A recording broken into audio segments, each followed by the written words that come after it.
Okay, meron tayo dito Vivo Y11. Ayan. Ang issue ay mabilis malobat.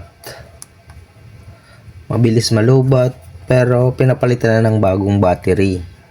Ngayon, baka mahinang klase yung battery kaya papalitan ulit natin ng bago. Maraming dahilan kung bakit mabilis malobat yung cellphone. Pwedeng may mga apps na nagko-consume ng battery or kailangan lang ng system update. So ito, nag-system update na ako pero ganoon pa rin, mabilis talagang malobat. So try natin palitan ng bagong battery ulit. Okay, yan yung model niya G7. Ayan. So, sa mga naghahanap ng battery para sa inyong Vivo, kagaya nitong Vivo na ito, so, ito, check out nyo lang po dyan sa Yellow Basket.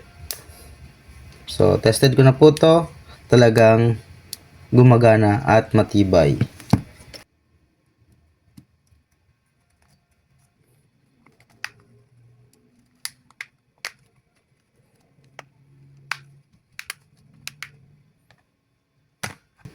So parang ito may hangin na. Nagkaroon na nga siya ng hangin pero ayan. Bago pa. Tsaka kung mapapansin ninyo yung bago nating battery, ayan. Manipis na manipis at medyo ayan, malaki ng konti. Kumpara mo dito.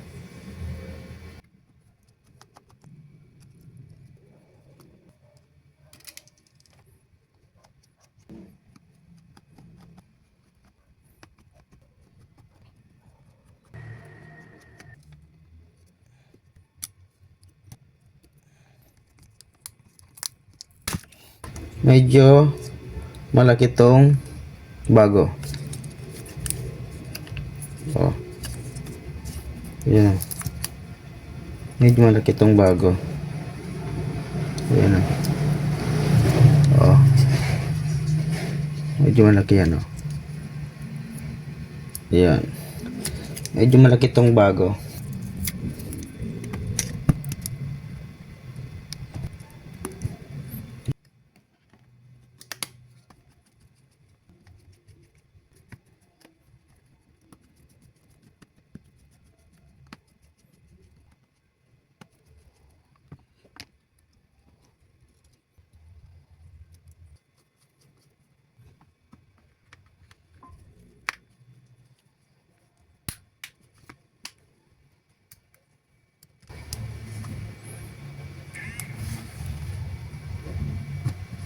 Yun.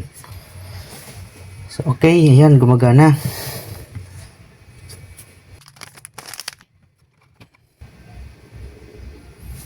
So, okay. Ayan. Ilang percent? 72%. So, 72%. Kanina, yung dati, ang bilis niyang bumaba. So, nasa mga 20 seconds, unti-unti siyang nagbabawas ng 1%. Ayan. Okay. So, ayan. Thanks for watching. So, sa mga naghahanap po ng battery para sa inyong Vivo phone, so, check out nyo lang po dyan sa Yellow Basket. Thanks for watching. Bye-bye.